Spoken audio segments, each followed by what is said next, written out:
Assalamualaikum warahmatullahi wabarakatuh. Waalaikumsalam warahmatullahi wabarakatuh. Sehat Masku? Alhamdulillah khair. Masya Allah. Sehat Ustaz. Alhamdulillah bi khair. Masku, boleh nggak ini kita cerita-cerita dikit tentang perjalanan Masku dalam menghafal Al-Quran? Mulai dulu berapa sih? Maksudnya umur berapa pas mulai ngafalin Quran? Mulai menghafal itu sekitar masih kelas 6 SD. Nah. Itu pun masih di juz 30 Ustaz. Itu di SD apa di mana? MI. Oh di MI? Di MI-nya. Itu emang diwajibin MI apa gimana? Ya, waktu kelas 6 SD itu memang diwajibkan. Keren kelas 6 jadi. MI itu diwajibkan, tapi masih juz 30. Jadi 30 keren dong, kemudian. Sorry saya potong. Berarti di SDMI Kejajar itu punya DMI, ya. program memang diwajibkan. Dulu waktu tahun berapa itu sudah lupa itu saya. Iya, Masya Allah. Jadi memang mulai dari kelas 6 SD itu sudah di sana memang diwajibkan untuk ya bisa hafal Al-Quran minimal juz 30. Nah, Masya Allah. Minimal juz 30. Kemudian saya masuk di SMP Muhammadiyah 6 Tieng. Oh iya. Itu Ini ya yang kanan jalan ya, kan? Darul Arkom kanan jalan itu. Iya, yang gentengnya kalau Masjidnya dibaca itu di dari atas. atas Ya, kebaca. Oh ya, ya, naam. Pondok Modern Darul Arkom itu. Naam ya. Itu awal-awalnya itu masih SMP seperti biasa Ustadz, belum ada pondok pesantrennya. Iya. Belum ada pondok pesantrennya. Kemudian saya di situ masuk kelas 1 SMP. Iya. Kelas 1 SMP akhirnya dibuat pondok pesantren di situ. Cabang dari Darul Arkom Pusat. Naam. Cabang dari Arkom Pusat. Pusatnya mana, Patean, Patean Sukorejo. Sukorejo Solo. Bukan. Apa mana? Sukorejo Insya Allah. Kendal. Oh, naam. Kendal. Daerah situ itu pusatnya Iya. di situ, kemudian bikin cabang ada di Weleri juga ada, kemudian di Darul Arkom ini Darul Arkom 3. Nah, kalau yang di SMP sini. Setiang itu Darul Arkom 3. Nah, di situ saya sudah mulai menghafal selama saya kelas 1 SMP itu ya di sana tidak begitu diperketat masalah tahfidnya, jadi stornya ya sehafalnya saja. Kalau misalkan hafalnya satu ayat, kemudian kalau hafalnya cuma 5 ayat ya 5 ayat. Kemudian sampai saya Ada pengampunya berarti kan dulu? Ada dulu dari Hamalatul Quran. Hamalatul Quran. Sama Taruna Al-Quran di Jogja. Naam ya. Nah, di situ selama itu pengabdian 1 tahun, kemudian ganti ustadz, sistemnya berbeda lagi sampai kemudian akhirnya ya storenya cuma satu ayat. Jadi tidak begitu diperketat di sana tahfidnya itu. Berarti kalau 3 tahun itu patokannya 3 juz atau terserah semampunya? Di sana itu ditarget. Jadi di pondok model Darul Arkom ini ditarget, tapi targetnya saya lupa berapa. Oh, yang SMP Tieng. SMP Tieng. Tahun berapa itu, Masku? Saya lulus itu sekitar tahun 2013 kalau nggak salah. Lulus SMP-nya 2013. Lulus SMP-nya. Kemudian saya lanjut ke SMA Istiqomah Tembara Temanggung. Nah. Sebelum Al-Mukmin. Al-Mukmin. Nah. Itu kan kalau mau ke arah ke Al-Mukmin sebelum Pasar Gondang itu ada pondok pesantren, ada pelangnya tuh di situ. Iya. Terus masuk ke sana daerah situ. Lah di situ saya juga sudah mulai menekuni tahfidz ini karena di sana kan sekolah mulai dari jam 7, pulang sekolah jam 3 sore. Pondok bukan sih itu? Pondok kan? Pondok semua wajib mondok di situ, nggak boleh ngelaju. Itu pondok mulai dari jam 7 sampai jam 3 sore itu baru pulang sekolah. Iya. Setelah pulang sekolah kemudian ada tahfidz juga sampai jam 5.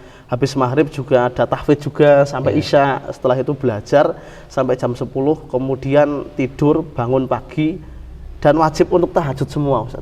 Di situ. Kulla yaum, setiap hari. Setiap hari itu.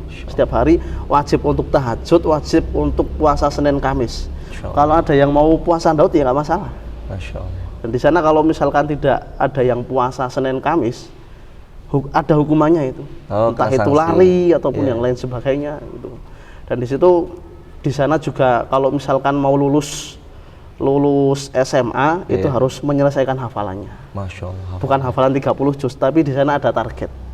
Targetnya itu 6 juz di sana. Targetnya 6 juz. Istiqomah Temanggung. Sebelum Al-Mukmin. Sebelum Al-Mukmin. Nah, di situ kemudian saya sebentar, mohon maaf saya potong. Berarti 2 tahun, 1 tahun 2 juz.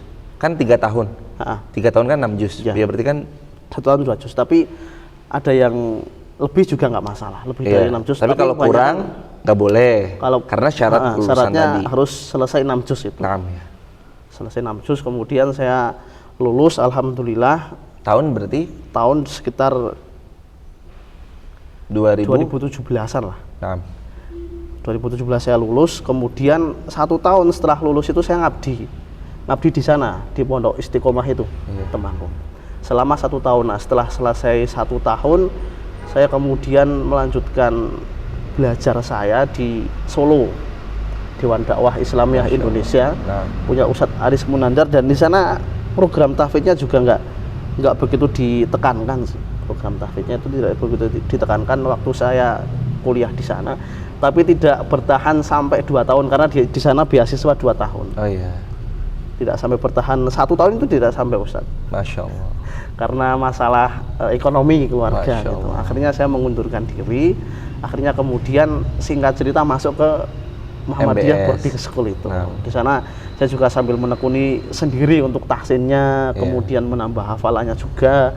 Kemudian saya juga mengajarkan ke anak-anak bagaimana tahsin itu yang benar itu bagaimana gitu. Seperti itu. Masya Allah. Itu sekelumit dari kisahnya saya Allah, ketika Allah. belajar. Berarti yang pas dulu SMA itu ngafalin 1 tahun 2 juz, karena Iya. kan 3 tahun Iya. wajib 6 juz syarat kelulusan tadi. Itu gimana cara ngafalinnya? Kalau menurut versinya Masku, gimana cara menghafal Quran? Jadi model? kalau untuk menghafal Al-Quran itu metodenya beda-beda Ustaz, Nah. tapi tujuannya sama, pengen hafal Al-Quran 30 juz. Kalau dulu saya ditarget itu 1 minggu itu 1 lembar. Iya, 2 Satu halaman. minggu 1 lembar, ha, 1 2 lembar 2 halaman. 1 minggu 1 lembar, dan di sana ustadznya juga ketat sekali itu di sana. Iya. Untuk masalah tahfidz, soalnya kan itu lulusan Iskarima, kemudian kuliah Iskarima di Yaman. Solo kan? Karanganyar. Karanganyar dia. Dan sudah hafid Masya 30 Allah. juz. Mutkin. Mungkin Allah. Masmuk. Masmuhu nam. Abdullah Lutfa Ma'arij, asli dari Temanggung. Masya Allah, tabarakallah. Nah itu di sana memang betul-betul ketika kita ditahsin, kemudian ketika kita store memang ketat sekali. Iya. Jadi ketika saya itu mau maju storan untuk tahfidz, salah sedikit saja itu langsung dibentak luar biasa, Ustaz. Masya Allah. Maksudnya Dibentak luar biasa, tapi Anda sayang dalam artian tadi ya? bentaknya itu dalam artian sayang gitu. Nah, ya. Bukan Ini artian bener, ini kemudian bener membenci. begini gitu. Masya Allah. Nah itu kemudian pernah itu saya storan Quran Iya. surat Asy-Syu'ara, Iya. sudah hafal itu selama 1 minggu 1 lembar, sudah hafal, sudah mungkin mau disetorkan di sekolah. Ketika Hamim Ain Sin Qaf, kamu mundur. Wow. Baru sekali itu. Langsung Ain Sin mundur. Qaf, langsung mundur.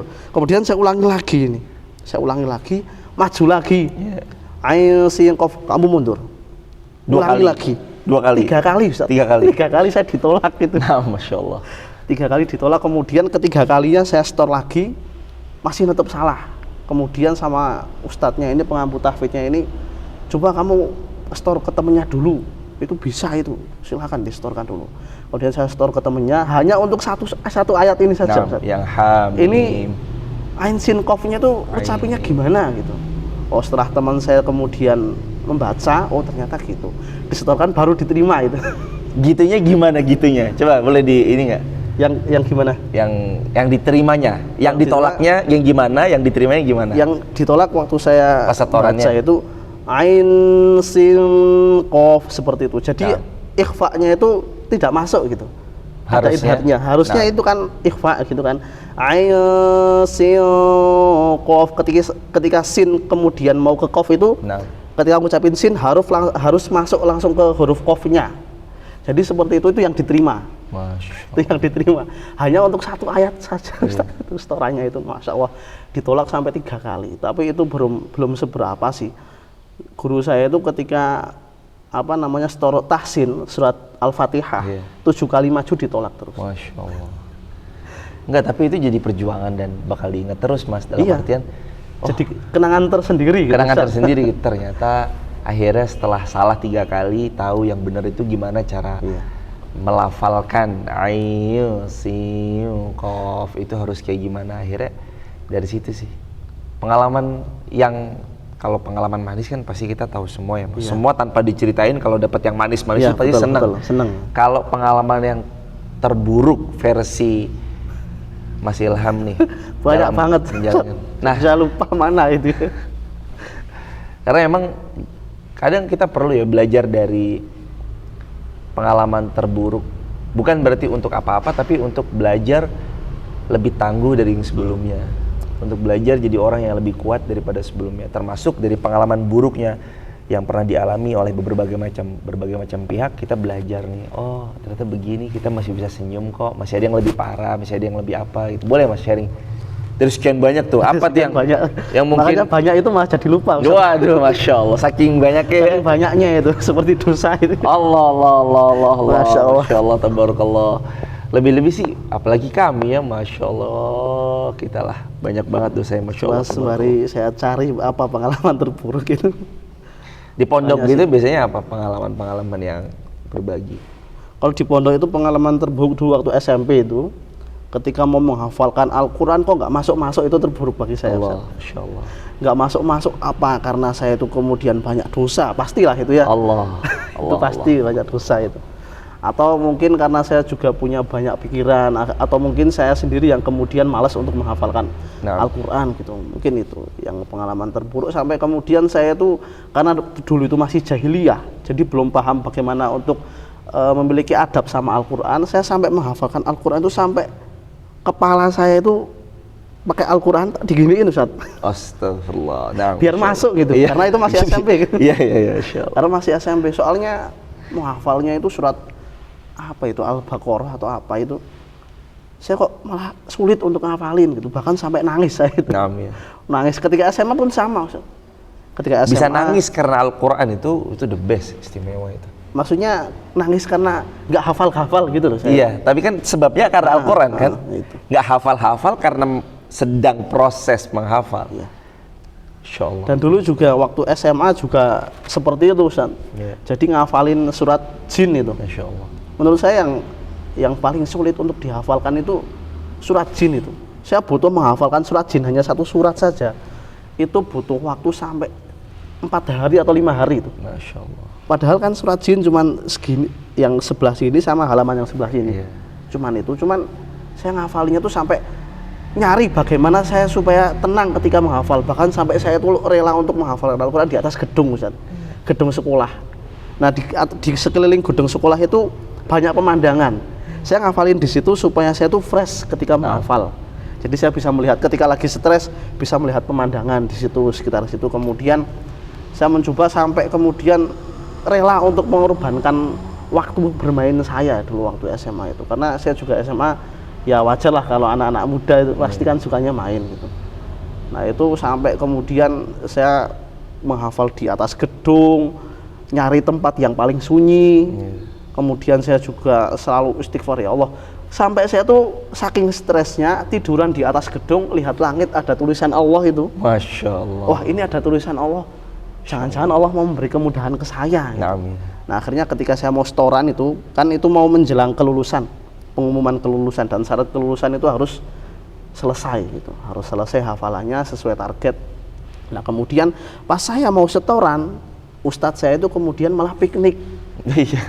Ditinggal piknik saya. Masya Allah. Perjuangannya udah luar biasa itu, saya sampai naik gedung saat itu. Akhirnya wah, ini mungkin Allah memberikan yang terbaik supaya saya itu bisa melancarkan lagi. Iya. Akhirnya ustadznya itu kemudian pulang, nah besoknya setoran. Alhamdulillah ya sedikit lancar gitu lah. Alhamdulillah. Sedikit lancar. Kalau Masku ayat favoritnya ada nggak? Apa sih ayat Banyak favoritnya? sih, Ustaz. Banyak. Kalau dulu saya yang sampai sekarang masih jadi favorit itu surat Hud. Karena Yang- dulu awal-awal saya awal-awal hafal Al-Quran mutkin itu yang benar-benar mutkin, kemudian yang pakai nada itu dari surat Hud itu, dari Misyair Rosid. Makanya saya kalau jadi imam itu kadang pakai Misyair Rosid, kemudian kadang pakai Abdullah Matrud.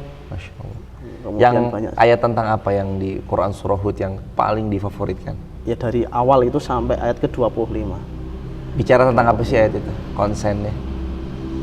Kalau membaca kesimpulannya dan pembicaraannya itu saya belum baca itu, Ustaz. Masya Allah. Tapi ada surat favorit yang lain juga di surat Hud juga, Iya. yang tentang Nabi Nuh itu. Nabi Nuh kemudian sama anaknya, yang kemudian anaknya itu membangkang sama. Ma'ana yang itu. Nah itu dari situ.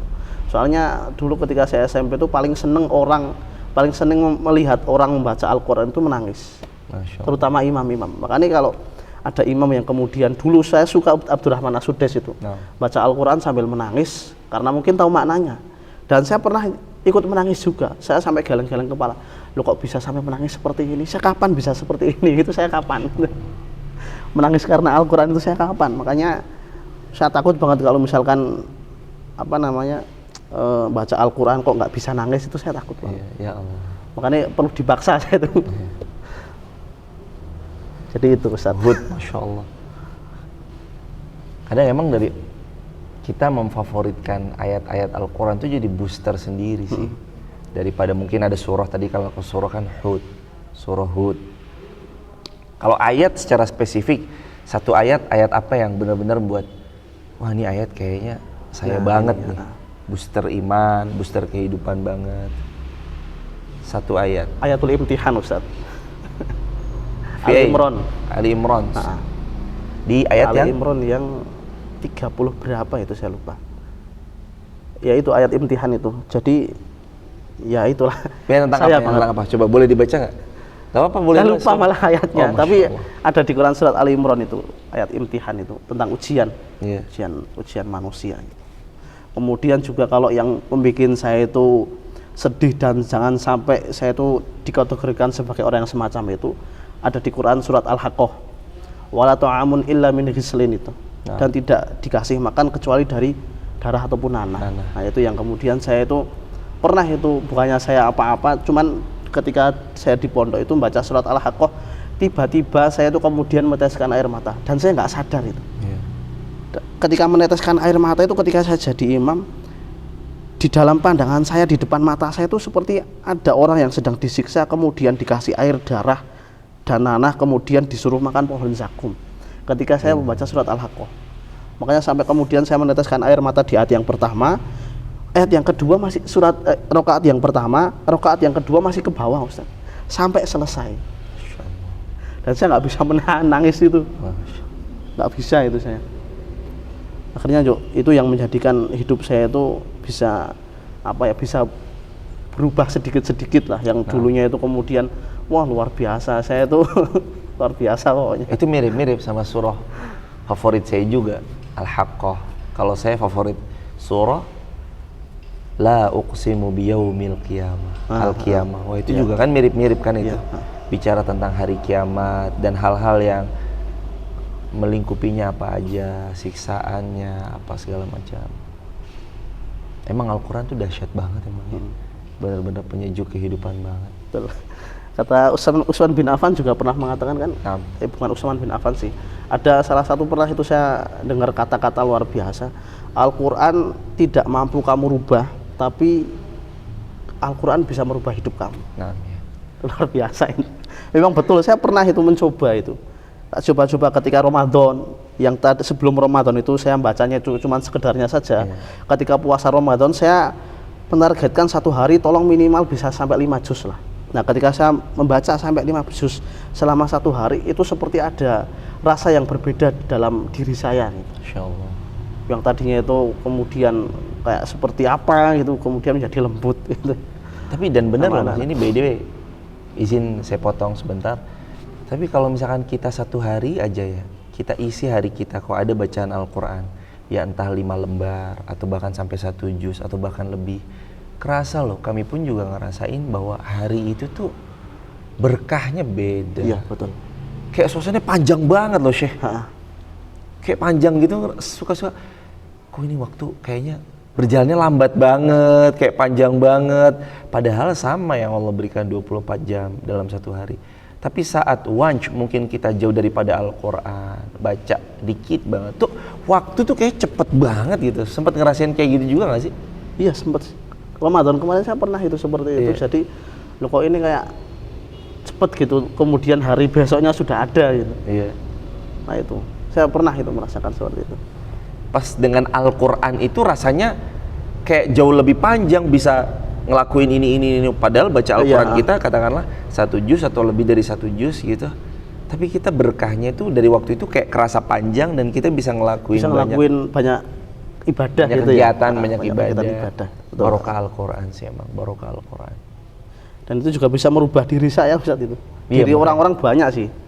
Kayak Syekh Mansur As-Salimi itu kan. Oh ya. Yang satu ayat yang bisa merubah. Sauk biru ya, yang Masya itu. Allah. Masya Allah. Itu juga, saya juga sering Itu banget kan tuh. gara-gara satu ayat itu kan Ustaz. Allah. Berubahnya itu gara-gara satu ayat. Ayat apa yang beliau Yang merubah beliau? beliau apa namanya ketika dengar surat itu, ayat apa itu, surat apa? Saya lupa, tapi pernah beliau cerita itu yang menjadikan ayat itu kemudian menjadikan Syekh Mansur As-Salimi berubah itu ya itu ayat itu. Iya. Satu ayat tok. Masya Allah. Jadi teringat seperti siapa imam yang jadi pembegal itu ya Ustaz. Fudail bin Iyad. Fudail bin bin Iyad Iyad. Yang jadi Ulamanya tabi'in. Nah, Yang mantan perompak pembegal mantan gitu ya. preman begal. Satu ayat, emang benar. Kalau Syekh Intinya itu Syekh As-Salimi Mansur juga. As-Salimi ini ketika mendengar sebuah ayat yang barang siapa yang berpaling dari Al-Qur'an, Iya. maka Allah akan menjadikan kehidupannya itu sempit. Ya, wa man a'rada an dzikri. Itu yang menjadikan Syekh Mansur itu fa inna lahu ma'isyatan donka itu.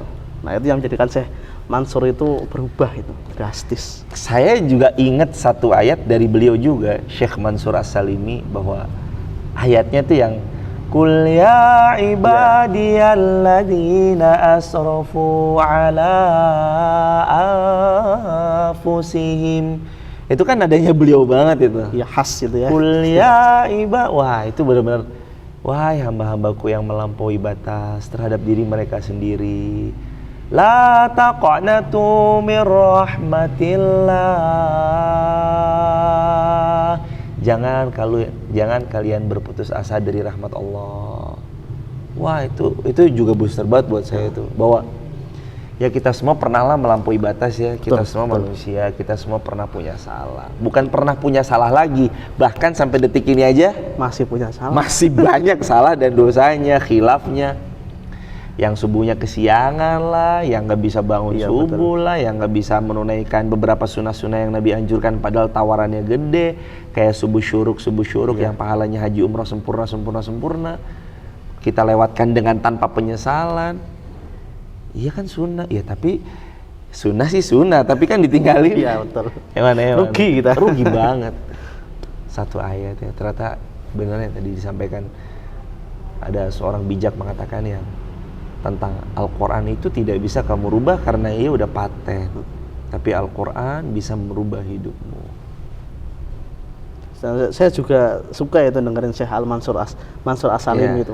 Suka banget ketika mungkin saya lagi banyak masalah. Sama ruqyahnya, kalau saya suka ruqyahnya juga tuh. Kan ada nuansa perenungan gitu loh. Iya, kan beliau juga punya ruqyahnya kan. Sebelum banyak nih beredar video-video YouTube tentang ruqyah itu, pas saya cari ruqyah YouTube, nomor satu yang keluar tuh Syekh Mansur As-Salimi. Itu kisaran tahun berapa itu? Mungkin sekitar 2017-2018 kayaknya deh. Saya sering juga tuh denger ruqyahnya pakai headset, ngeruqyah diri sendiri pakai ayat Al-Quran yang lagi kalau sambil merem Ustaz itu langsung masuk ke dalam hati sumpah. Masya Allah. Saya pernah mencoba itu dengerin kemudian sambil merem gitu, tiba-tiba kok ya Allah. Saya itu bergetar gitu ketika dengerin Syekh Mansur baca ayat, kemudian baca syair atau nyebutin syair gitu. Ketika dipejamkan mata saya itu langsung masuk ke dalam hati dan saya tuh bergetar gitu loh. Tubuhnya juga ikut bergetar tapi nggak begitu parah sih bergetarnya, cuman yang bergetar gitu aja. Masya Allah sih, emang apalagi yang syair yang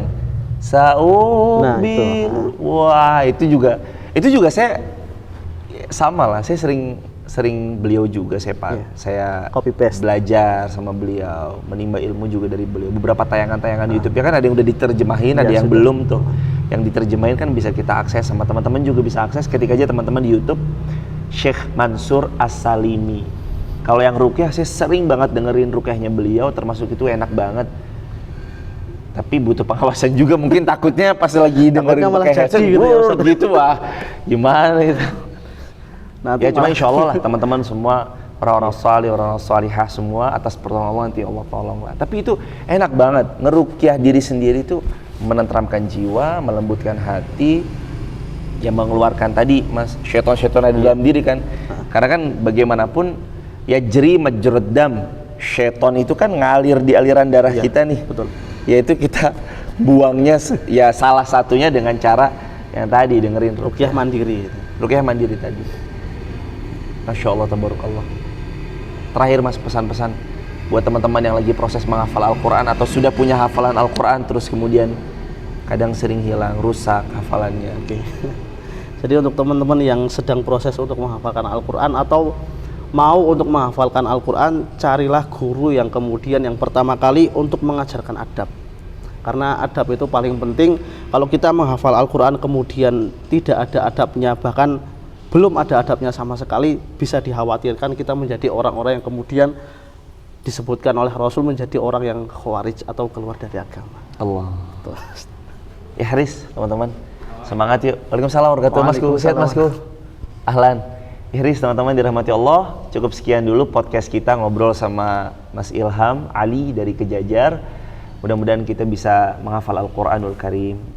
Bahwa Al-Quran itu tidak bisa kamu rubah, tapi Al-Quran bahkan satu ayatnya aja itu bisa merubah hidupmu. Ihris ala ma yanfa'uk, kejar terus, semangat ngejar kebaikan. Mudah-mudahan kita istiqomah. Amin. Dan kita diwafatkan dalam keadaan husnul khatimah. Barakallahu fikum, subhanakallahumma bihamdika, asyhadu an la ilaha illa anta astaghfiruka wa atubu ilaik. Assalamualaikum warahmatullahi wabarakatuh. Ihris.